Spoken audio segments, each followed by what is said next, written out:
March 31 మావోయిస్టులని అంతం చేస్తామన్న deadline, కేంద్రం పెట్టిన డెడ్లైన్. ఆపరేషన్ కగార్లో భాగంగా కేంద్రం విధించిన డెడ్లైన్ ఇది. అది నిన్నటితో ముగిసింది, ఇవాల్టితో ముగిసింది.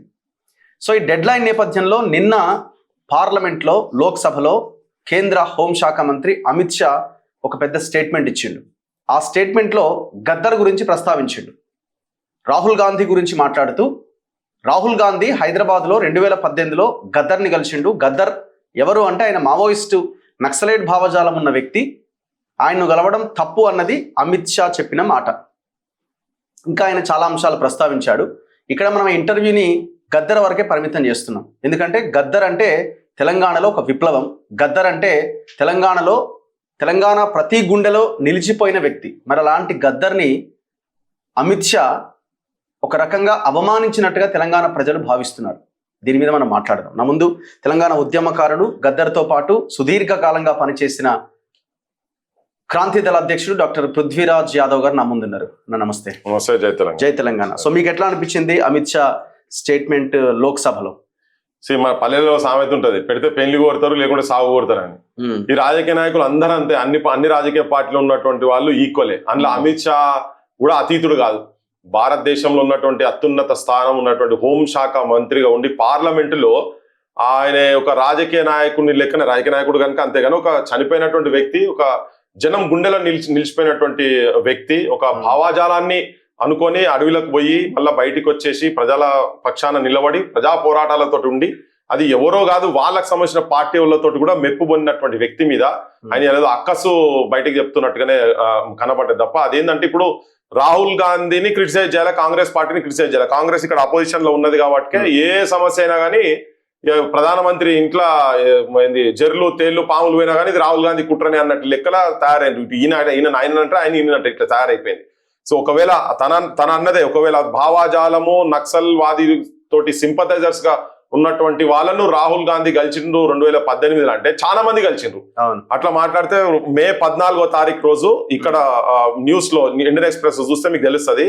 ఎల్కే అద్వానీ బహిరంగ సభలో పరేడ్ గ్రౌండ్స్ లో మీటింగ్ లో కింద గద్దర్ అన్న కింద ఉంటే అద్వానీ చెప్పిండు, గద్దర్ నాతోని ఢిల్లీలో చాలా సార్లు మేము కలిసినామని ఆ బహిరంగ సభలో చెప్పిండు. నా దగ్గర ఫొటోస్ కూడా ఉన్నాయి ఇండియన్ ఎక్స్ప్రెస్ లో, నేను చూపిస్తాను మీకు. ఐటమ్ చూడండి, దీంట్లో ఉంది కింద గద్దర్ ఉన్నాడు, ఈ సభలో గద్దర్ ఉన్నాడు. దాంట్లో ఇండియన్ ఎక్స్ప్రెస్ రాసిన వార్త చెప్తున్నాడు నేను.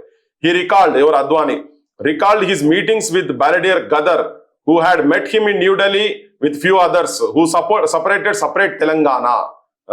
We met and discussed Telangana, though there is a slight difference in his Gaddar's line of thinking and ours, he remarked. అని సభలో చెప్పిండు. ఇది అద్వానీ చెప్పిండు. ఓకే, సుష్మా స్వరాజ్ తోటి కూడా వేదికలు పంచుకున్నాడు. ఇప్పుడు ఐక్య కార్యాచరణ కమిటీ వాళ్ళు ఢిల్లీలో చేసినప్పుడు ఒక సభలో కూడా తన స్టేజ్ పంచుకొని ఉండే. అట్లా సుష్మా స్వరాజ్ వచ్చి కూడా పంచుకున్నది. నేను ఇంకోటి చెప్తా, ఇప్పుడు ఇది కూడా ప్రైమ్ మినిస్టర్ చనిపోయినప్పుడు ఇచ్చినటువంటి లెటర్ కూడా ఉన్నది ఇక్కడ. గద్దర్ అన్న చనిపోయినప్పుడు ఇప్పుడు 21 ఆగస్టు 2023లో నరేంద్ర మోడీ గారు ఇచ్చినటువంటి లెటర్. ఎవరికి? Shri Gummadi Vimala Gaddarji. I'm deeply pained to learn about the demise of Shri Gummadi Vittal Raoji, widely known as Gaddar. Heartful condolences to the family in this hour of immense grief. చూడండి, poems, songs in Telugu reflected the themes, poems, challenges faced by the disadvantaged sections of the society. ఆయననే ప్రధానమంత్రి disadvantaged sections of the societies గురించి ఆయన voice లేపిండు, ఆయన పాటలు రాసిండని చెప్పిండు. His creative works also prevailed encouragement to the people. He always remained passionate about the progress of Telangana. అంటే ఎప్పుడు నిరంతరం తెలంగాణ అభివృద్ధి గురించి తపన పడినటువంటి వ్యక్తి అని క్లియర్ గా చెప్తుంది. His contributions towards revitalizing traditional art form, అంటే ఈ ఫోక్ ఫామ్ ను ఇక్కడ ఒకటే కాదు అన్ని భాషలలో వాడిండి ఆయన. ఇది clear. The deep sense of loss being felt by you can never be expressed in words అని చెప్తాడు. May the family and well wishers be granted the strength in bear of their to bear this loss అని చెప్పని ఓం శాంతి అని పెట్టి ప్రధానమంత్రి పంపించిండు. ప్రధానమంత్రి కార్యాలయం నుంచి వచ్చింది. ఇక ఇక్కడ పైన అడ్రస్ కూడా ఉన్నది, మొత్తం ప్రైమ్ మినిస్టర్ మోర్తో సహా ఉన్నది. కింద కూడా తన జనంపాట పేరు మీద గదర్ ఇంటికి వచ్చినటువంటి ఇది లెటర్ ప్రధానమంత్రి ద్వారా. ఇక గింత ఘోరంగా ఉంటే ఎట్లా చెప్పు రాజకీయ నాయకులు. ఆయన పార్టీ ప్రధానమంత్రి ఆడబెట్టుకుంటాడు, మరి ఇప్పుడు ఆయన అమిత్ షా ఎడబెట్టుకుంటాడేమో. మరి ఆ టైంలో ఆయన ఏ సిచ్యువేషన్ నుండి మాట్లాడిండేమో నాకు అర్థమైతలేదు. కానీ ఇంకొకటి చెప్తా రఘు, నేను సందర్భంలో జనంకు అంటే నాకు ఓన్లీ లెటర్ రాయడం మీద లెటర్ లో ఎన్ని అంశాలు చెప్పిండు. పేద ప్రజల పక్షాన ఆయన పోరాటం చేసిండు అని మాట్లాడిండు. తెలంగాణ అభివృద్ధిలో ఆయన ఉన్నాడు. ఆర్ట్ ఫార్మ్స్, ఫోక్ ఫార్మ్స్ మీద కూడా చాలా ఆయన కాంట్రిబ్యూషన్ ఉన్నది అనేది కూడా, ఆ పదాలు కూడా ఏదో ఉట్టి ఏదో జనరల్ కండోలెన్సెస్ లెటర్ కాదు. 4 పేరాలు ఉన్నాయి. 4 పేరాలు ఒక్కొక్కటి ఒక్కొక్క తీరుగున్నది. హార్ట్ ఫెల్ట్ కండోలెన్సెస్, అది డీప్లీ పెయిన్ టు లర్న్. ఆయనకు కూడా బాధ అయింది అని చెప్పి, నాకు కూడా బాధ అయింది అని చెప్పి అంత డీప్ గా చెప్పిండు. అంటే తన కాంట్రిబ్యూషన్ ఈ భారత సమాజానికి, పేద ప్రజలకు, ముఖ్యంగా తెలంగాణ వాళ్లకు ఏంటిదనే దాంట్లో చాలా క్లియర్ గా మెన్షన్ చేసి పెట్టిండు కదా. తనని తీసుకొని పోయి గద్దరన్నకు అసలు ఏదో విలువనే లేదన్నట్టుగా, ఏదో ఇంకొక వ్యక్తి గురించి సపరేట్ గా ఏదో మాట్లాడినట్టుగా, ఏదో చిన్నగా చేసి మాట్లాడినట్టుగా మాట్లాడనేది చాలా దుర్మార్గమైన విషయం. ఇది ఇంకొకటి నేను చెప్పదలుచుకున్నా, జనానికి కూడా చెప్పదలుచుకున్నా. నాకు వ్యక్తిగతంగా గద్దరన్న చాలా సందర్భాలలో చెప్పిండు, అరే మాకు అమిత్ షానే చాలా సందర్భాలలో గుజరాత్ లో షెల్టర్ ఇచ్చిండని చెప్పిండు. అప్పుడు వీళ్ళు అధికారంలో లేరు, వీళ్ళ అవసరాలు వాళ్ళకు వాడుకున్నారు, అవసరాలకు గద్దరన్న కూడా వాడుకున్నాడు. తన ఇంట్లో గుజరాత్ లో తన దగ్గర కూడా అకామిడేషన్ మనకు సంబంధించిన వాళ్ళకు కొన్ని నెలలు ఇచ్చిండని చెప్పిండు. అమిత్ షానే ఇచ్చిండని చెప్పిండు. ఓకే, ఇప్పుడు ఇవన్నీ మాట్లాడింది కదా. మరి అద్వానీ మాట్లాడినప్పుడు అద్వానీని ఎందుకు నువ్వు పార్టీకి వెళ్ళి ఎందుకు బర్తరఫ్ చేయలేదు? ప్రధానమంత్రి అవును, మోడీని నువ్వు ఎందుకు క్వశ్చన్ చేయలేదు? ఒకవేళ చేసిన అనుకో, మరి మోదీ చాలా రోజుల తర్వాత కదా. నువ్వు 2018 సంగతి చెప్తున్నావు, నేను 2012 సంగతి అద్వానీ చెప్తున్నా. ప్రైమ్ మినిస్టీరియల్ క్యాండిడేట్ అప్పుడు ఎల్కే అద్వానీ. ఆయన యాత్రకు వచ్చినప్పుడు ఇక్కడ మీటింగ్ చేసిండు. మరి వాళ్ళ గురించి ఏం మాట్లాడతావు? సుష్మా స్వరాజ్ గురించి ఏం మాట్లాడతావు? నరేంద్ర మోడీ గారి గురించి ఏం మాట్లాడతావు? నీ గురించి నువ్వే మాట్లాడతావు అసలు? ఫస్ట్ నువ్వు ఆత్మవిమర్శ చేసుకో, నువ్వు కూడా చేసినావా లేదా అనేది. ఇప్పటికీ కూడా ఈ దేశంలో వీళ్ళే కాదు, ఇప్పుడు నువ్వు ఇక్కడ నక్సలైట్లే దేశభక్తులు అని చెప్పని ఎన్టీ రామారావు చాలా బహిరంగంగా ఎలక్షన్ క్యాంపెయినింగ్ లో పోయిండు. నువ్వు ఇందిరాగాంధీ గురించే మాట్లాడుతున్నావు కదా. మరి మీ అందరు వాళ్ళ సపోర్ట్లు తీసుకున్నారు కదా, మీ అవసరాలకు చేసుకున్నారు కదా. ఛత్తీస్గఢ్ లో కూడా అన్నల సపోర్ట్ తీసుకుని లాస్ట్ టైం గవర్నమెంట్ కి వచ్చిండ్రు. చాలా సీట్లు అన్నలు బాగా గ్రిప్ ఉన్నటువంటి దగ్గర బీజేపీ వాళ్ళకు సీట్లు అన్నలకు సపోర్ట్ తీసుకునే ఇచ్చిండ్రు. వీళ్ళందరూ ఒక తాను బట్టలే. ఈవెన్ అమిత్ షా అయినా కానీ, ఇది చాలా పత్రికలలో కూడా చాలా సందర్భాలలో వచ్చిన విషయమే. ఇప్పుడు ఇక్కడ టీడీపీ వాళ్ళు కలిసి కొట్లాడిన వాళ్ళే, మీరు వాళ్ళతోని ఓడంబడిక పట్టుకొని కూర్చున్నారు. సరే, ఒట్టిగా అలయన్స్ లో పోయినప్పుడు కూడా చాలా సందర్భాలలో ఉన్నోళ్ళే కదా, మీరు వాళ్ళు కలిసి ఉన్నోళ్ళు కదా. మరి ఇక్కడ బీజేపీ ఎన్టీ రామారావు టీడీపీ కలిసి కొట్లాడింది కదా. మరి అప్పుడు నక్సల్ సపోర్ట్ తీసుకునే చేసిర్రు. ఇప్పుడు కిషన్ రెడ్డి గారు అయితే ఎనీ టైం ఎంట్రీ కదా. కిషన్ రెడ్డి గారి ఇంటికి ఆయన కేంద్ర మంత్రి, ఆయన ఒక వీడియోలో చెప్తాడు, మా ఇంటికి వచ్చి అన్నం తినిపోయేటాడు గద్దర్ గారు, నేను లేకపోయినా ఇగో నేను తినిపోయినా అని చెప్పేటోడు అని వీడియోలు ఉన్నాయి చాలా. ఏ బీజేపీ లీడర్ కి ఇక్కడ విద్యాసాగర్ రావు గారు గవర్నర్ అయ్యాడు ఉండే కదా, తన ఇంటికి పోలేదా? గద్దరన్న దత్తాత్రేయ గారి ఇంటికి పోలేదా? దత్తాత్రేయ గారు గద్దరన్న ఇంటికి పోలేదా? బండి సంజయ్ కలవలేదా? ఆయన తర్వాత నోరు మాట మార్చిండు, ఎట్లా పడితే అట్లా మాట్లాడిండు. సో ఇవన్నీ వీళ్ళు ఏంటంటే అవసరానికి అందరినీ వాడుకున్నారు. మరి లాస్ట్ కు కుదిరిన మాట్లాడే ముందు ఉండాలి కదా. మరి ఇట్లా కండోలెన్సెస్ మెసేజ్ ప్రధానమంత్రి దగ్గర నుంచి కూడా వచ్చింది, అద్వానీ దగ్గర నుంచి వచ్చింది, నేను కూడా షెల్టర్ ఇచ్చిన అని. అప్పుడు తనకు అవసరం ఉండే వాడుకున్నాడు. అమిత్ షా కూడా తనకు అవసరం ఉండే వాడుకున్నాడు. నాకు తెలిసి కూడా గద్దర్ కుటుంబ సభ్యులతో మాట్లాడితే వాళ్ళు ఏం చెప్తున్నారంటే, అరే అంత ఘోరంగా ఎట్లా మాట్లాడతాడు, ఇక్కడ గ్రీన్ పార్క్ హోటల్లో 2022 or 23లో ఒక అగ్రికల్చర్ సెమినార్ జరిగితే కిషన్ రెడ్డి ఫోన్ నుంచే కదా గద్దర్తో అమిత్ షా మాట్లాడింది అని. నేను ఏమంటున్నా, ఇప్పుడు ఫ్యామిలీ మెంబర్ చెప్పిండు కదా, నేను చెప్తున్నా గద్దరన్న నాతో చెప్పిండు, ఇంకెవరికన్నా కూడా చెప్పిండొచ్చు. అమిత్ షానే అన్నలకు షెల్టర్ ఇచ్చిండు, గద్దరన్న కూడా షెల్టర్ ఇచ్చిండు, ఢిల్లీలో కూడా కొన్ని సందర్భాలల్లో వీళ్ళ షెల్టర్ లో మేము ఉన్నాము అని చెప్పిండు చాలా క్లియర్ గా. కానీ ఇలా చూడు, ఉట్టిగా గద్దరన్న మీద బురదల్ని బట్టగాల్చి మీదేసినట్టు చేసే ప్రయత్నం చేస్తుంది చూసినావా. చాలా దుర్మార్గం. చాలా సందర్భాలల్లో బీజేపీ లీడర్లు, సెంట్రల్ లీడర్స్ గద్దరన్నతో మాట్లాడినటువంటి ఉదంతాలు ఉన్నాయి.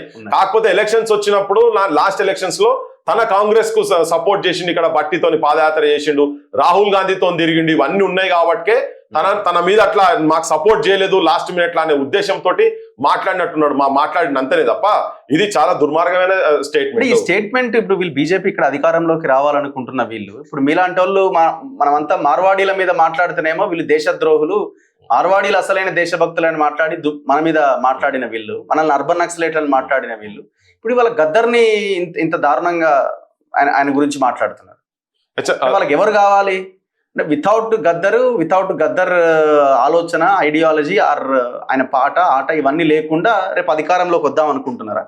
నేను అనుకుంటున్న వాళ్ళు తెలంగాణను వదిలేసిరు, వాళ్ళు వదిలేసే మాట్లాడుతున్నారు. ఇక్కడ ఎవరు కట్టబెట్టాలనుకుంటారో తెలియదు. మరి మళ్ళీ ఏమన్నా రేవంత్ రెడ్డిని పిలిచిన సపరేట్ పార్టీ పెట్టిస్తారా వీళ్ళు?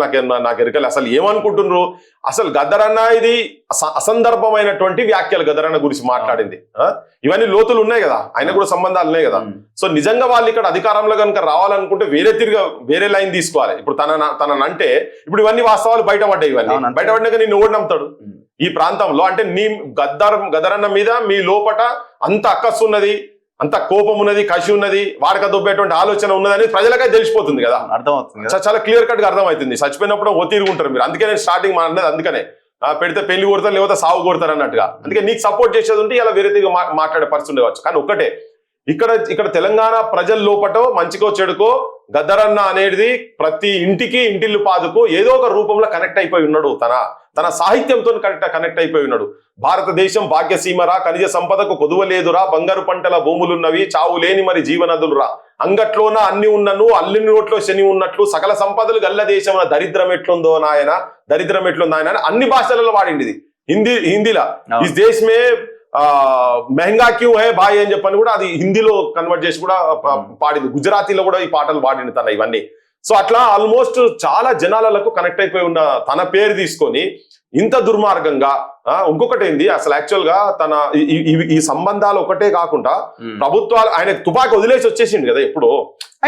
ఆయన పోరాటం అంతా కాంగ్రెస్ మీద కదా, మెజారిటీ అసలు కాంగ్రెస్ అంతకుముందు కాంగ్రెస్, బీజేపీ, ఇప్పుడు మీరు కేంద్రంలో అధికారంలోకి వచ్చినారేమో. కాంగ్రెస్ చేసిన అరాచకాలతో కదా అన్నలు పుట్టింది. అన్నలు ఎక్కడికి వెళ్ళి అన్నలు మూలాలు పుట్టిందే వాళ్ళు కదా, ఎంత మందిని చంపలే వాళ్ళు. ఇవాళ శ్రీపాదరావు శ్రీధర్ బాబు వాళ్ళ నాయనని చంపింది కూడా ఆయన కాంగ్రెస్ ఆయనే కదా, మరి అన్నలే కదా చంపింది. తర్వాత హైగ్రీవాచార్యని చంపింది కూడా వాళ్ళే కదా. మహేంద్ర కర్మ ఛత్తీస్గఢ్ మహేంద్ర కర్మ వీళ్ళందరూ అసలు ఎఫెక్టెడే కదా. అంతే చాలా మంది. అంటే నేనేమంటారు కాంగ్రెస్ వాళ్ళే ఎఫెక్ట్. అసలు కాంగ్రెస్ యూత్ కాంగ్రెస్ ఎన్ఎస్ఓ లీడర్లు గన్మెన్ లేకుండా తిరగలేకపోయేది. తెలంగాణ పల్లెలలో అయితే తిరగలేకపోయేది. వాళ్ళు ఊర్లు ఉంటే ఊర్లో వదిలేసి వచ్చి టౌన్లో ఉన్న వాళ్ళు అధికారంలో ఉంటే హైదరాబాద్కి వచ్చి ఉండేది షెల్టర్ కు. అసలు కాంగ్రెస్ వాళ్ళే దీన్ని అంటే బీజం వేసింది. అసలు శత్రువులు అన్నలకు కాంగ్రెస్ వాళ్ళే. నిన్న మొన్న వీళ్ళు అధికారంలోకి వచ్చి వీళ్ళు చెప్తా ఉన్నారు అదంతా అక్కస్తో మాట్లాడేటువంటి మాటలు. ఒకవేళ గదరన్నట్టు పోయేది ఉంటే ఆయన భారత రత్న ఇచ్చినా ఇద్దరు కావచ్చు వీళ్ళు, కానీ మా సైడ్ వచ్చి సపోర్ట్ చేసిన ఉద్దేశంతో. ఎందుకంటే ఇలా చాలా మంది ఈడీ కేసులు పెద్ద పెద్ద కేసులు ఉన్న వాళ్ళందరూ ఆ పార్టీలో పోగానే పునీతిలో అవుతున్నారు కదా. వాషింగ్ పౌడర్ నిర్మా అంతే మొత్తం నిర్మా చేస్తారు. అవసరమైతే ఫెయిర్ అండ్ లవ్లీ కూడా రుక్తారు వీళ్ళంతా. సో ఇవన్నీ ముఖాలకు ఫెయిర్ అండ్ లవ్లీ చూసి మేకప్ వేస్తారు ఇదంతా. సో ఆ గద్దరన్న గురించి అంటే ఇటువంటి వ్యాఖ్యలతోటి బీజేపీ యాజ్ ఎ పార్టీ వాళ్ళ నేషనల్ లీడర్షిప్ కూడా క్రెడిబిలిటీ పోతుంది. అన్నలను మేమే తుదముట్టించినామని చెప్పని అంటున్నారు కదా. సమస్యలను ఫస్ట్ వాళ్ళు పరిష్కారం చేస్తే గద్దరన్న ఆలోచనతో ఏవైతే ఉండేను ఆయన కూడా అన్నాడు కదా, ఇది కాదు ఇది అయ్యేది కాదని చెప్పి. దట్టు ఆయన ఎప్పుడో వచ్చిండు, ఆయన ఓటు హక్కు నమోదు చేసుకున్నాడు 2018 ఎలక్షన్లకు ముందు. అవును కదా, ఓటు కూడా నమోదు చేసుకున్నాడు. వదిలేసిండు. అడవిలో ఉన్నోడు కాదు, అడవిలో ఎప్పుడో పోయింది అయిపోయింది. బయటకు వచ్చిన తర్వాత చాలా సందర్భాల్లో చాలా అంశాలలో కొట్లాడినాడు కదా. మీరు కలిసి ఉన్నటువంటి ప్లాట్ఫామ్ లకు మీద కూడా వచ్చింది. అలాయ్ బలాయ్ ప్రోగ్రాంలకు దత్తన్న పెట్టిన ప్రోగ్రామ్ లో ప్రతి దానిలోకి వచ్చి కట్టె పట్టుకునేది, పాటలు పాడేది. మరి అందరు బీజేపీ లీడర్లు దాని స్టేజ్ మీద ఉండే కదా. వాళ్ళందరినీ కూడా నువ్వు ఇలా మావోయిస్ట్ సపోర్టర్లని నీ పార్టీలకి తీసిపడేసాయి. మరి వాళ్ళని మీరు గవర్నర్ చేసి అసలు ప్రధానమంత్రిని ఫస్ట్ ఉడవీకాల మీరు అట్లా అంటే. అమిత్ షా చేతిలో నిజంగా కనుక ఆయన అనేది కనుక కరెక్ట్ ఏది ఉంటే ఇవన్నీ చేయాలి. సో ఇవన్నీ ఏంటంటే ఆయన ఏమనుకొని ఏం ఊహించుకొని ఉట్టిగా నేను బట్టగాల్చి మీదేసినట్టుగా రాహుల్ గాంధీని అంటే కథం అయిపోతుందేమో అని అనుకున్నాడు. కానీ ఇవన్నీ ఒక్క తాను బట్టలేనిది చాలా క్లియర్ గా పార్లమెంట్ ద్వారా ఆయన ఇచ్చిన స్టేట్మెంట్ కి ఇలా మనం చెప్తున్న వాటికి ఆధారాలతో చూస్తున్నటువంటి వాటితోటి ఇవాళ జనాన్ని కూడా మొత్తం తెలిసిపోతుంది. ఇప్పుడు వాళ్ళ ఐడియాలజీ అనేది అర్థమవుతుంది కదా. అంటే ఇప్పుడు వాళ్ళు ఏ లైన్ తో ఉన్నారన్నది మీకు ఎట్లా మీరు అర్థం చేసుకుంటున్నారు? అంటే పార్టీ బీజేపీ బీజేపీ ఏమనుకుంటే ఇక మావోయిస్టులను తుదముట్టించడం అనేది భారతదేశంలో మొత్తం ఒక పెద్ద చర్చ జరుగుతుంది. దాంతో మాకు ఓటు రూపంగా పెద్ద అడ్వాంటేజ్ జరుగుతుంది అనే ఆలోచనతో ఉన్నట్టున్నారు వాళ్ళు. కానీ అది కాదది. అది నువ్వు ఎప్పుడైతే ఆ మూలాల సమస్యలు నువ్వు పరిష్కరింపబడవో, దేని గురించి అయితే వాళ్ళు అడవులకు పోయినరో. ఇప్పుడు మనం కూడా ఎప్పుడు కూడా తుపాకీని ఎప్పుడు సపోర్ట్ చేయలేదు, చెయ్యం కూడా. మనం ఓటు అనేది ఆయుధం చేసుకుందాం. కానీ ఆ అనివార్యమైన పరిస్థితులు ఎట్లా తయారు చేసినాయో పబ్లిక్ వాళ్ళని రిసీవ్ చేసుకున్నారు కదా. ఇప్పుడు ఒక హిడ్మా అనే ఒక క్యారెక్టర్ ని ఎందుకు అంత విపరీతంగా ప్రజలు రిసీవ్ చేసుకున్నారు?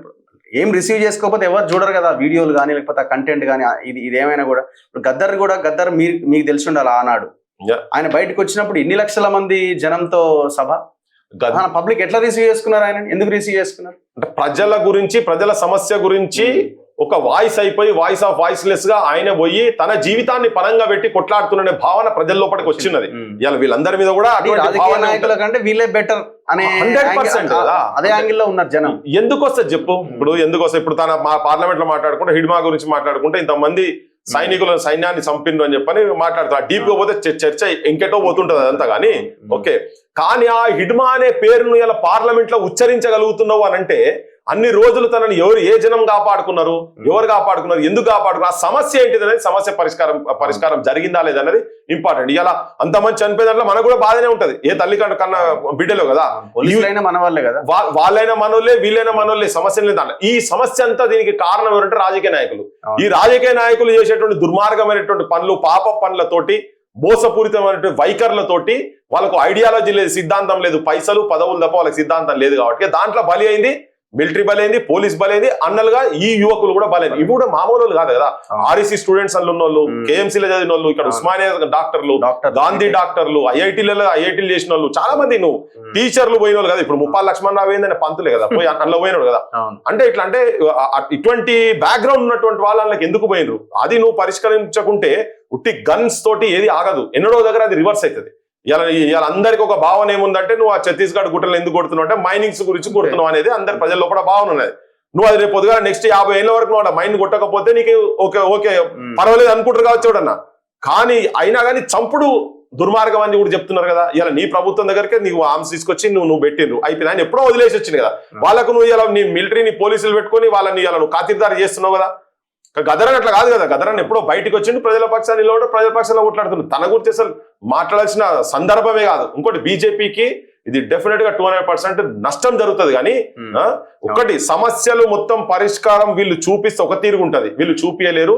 వీళ్ళు సమస్యను ఇంకా మల్టిప్లై చేసుకుంటున్నప్పుడు జనం ఓటు ద్వారా వీళ్ళకు చూపించాల్సిన కాడ ఎక్కడ చూపించాల్సిన అక్కడ చూపిస్తారు. మీరు అమెరికాలో చూడండి, దాదాపు 1 కోటి మంది జనం బయటకు వచ్చి ఒక పెద్ద నిరసన. ఇప్పుడు మనం అంటాం అతిపెద్ద ప్రజాస్వామ్య దేశం భారతదేశం అని. డెమోక్రసీ అంటే అది కదా ఒక రకంగా చెప్పాలంటే.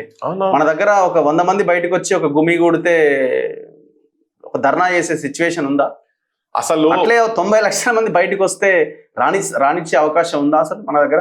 ఇది మన దగ్గర రాజ్యాంగ హనన అడుగడుగున ప్రతి గల్లీలో ప్రతి వాయిస్ ను అనగదొక్కేటువంటిది ప్రజాస్వామ్య దేశం, ప్రపంచంలో అతిపెద్దదని చెప్పుకొని మనము బ్రాండ్ వేసుకుంటున్నటువంటి వాళ్ళ దగ్గర ఎవరు రోడ్ల మీదకి వచ్చి బయటకు వచ్చి ఒక వాయిస్ మాట్లాడితే కూడా తొక్కేసే పరిస్థితి ఉన్నది కదా. అమెరికా చూడండి ఎంత బ్యూటీ, నిజంగా కూడా అసలు ఎంత ఇక్కడ చేస్తారు. అట్లతోటి కొట్టి కాళ్ళు చేతులు ఇరిగేటట్టుగా కొట్టి హాస్పిటల్లో పడి అప్పుల పాలయ్యి ట్రీట్మెంట్లు లేక నాశనం పట్టించి చచ్చిపోవాల్సిందే జనాలు. అది లేదు ఇక్కడ. ఆ దేశాలను చూసినా మనలోనే నేర్చుకోవాలి. ఇప్పుడు అటువంటి అన్న కనీసం అట్లీస్ట్ మానవ హక్కుల ఉల్లంఘన అయితే ఎక్కడ చూసినా జరుగుతూనే ఉన్నాయి కదా. పోలీస్ స్టేషన్లనే దెబ్బలు కొట్టి చంపుతున్నారు కదా. జర్నలిస్ట్ ఎక్కపోయి 3rd డిగ్రీ ట్రీట్మెంట్ ఇస్తారు కదా పక్క రాష్ట్రాలలో. మన జర్నలిస్ట్ వెంకటరామరెడ్డి అదే అయింది కదా. ఇటువంటి ఇక్కడ ఉన్నాయి. కానీ ఇటువంటి అంటే అట్లా జరగకుండా దేశాలు అవి చూసి ఇంకా చాలా నేర్చుకోవాల్సిన అవసరం ఉంది. ఎక్కడ వాళ్ళ ఆలోచన విధానం ఎక్కడ ఉన్నది, మనం వీళ్ళంతా తయారైంది, నన్నలుగా తయారైంది, ఇవన్నీ ఇట్లాంటి పరిస్థితులు చూసే కదా. పోలీస్ స్టేషన్లకు పోతే పోలీస్ స్టేషన్ నరక కూపాలయ అనే సాహిత్యం వచ్చింది కదా. నువ్వు కామందు పోలీసు కనికరము లేనోడు అని చెప్పని సైకిల్ మీద భార్య భర్తలు పోతుంటే కూడా తీసుకుపోయి రేపులు చేసే కాడి దాకా ఆ స్థాయి దాకా తీసుకుపోయి పాలకులు చాలా అటువంటి సాహిత్యం వచ్చింది. భయంకరమైన పరిస్థితులకు వెళ్ళి ఏం చేయలేక హింసావాదాన్ని తీసుకొని పోయినారు. హింసావాదం మనం మొదటి నుంచి కూడా నో అంటున్నాం, ఇప్పటి నోటే ఎప్పటికి నో అంటాం.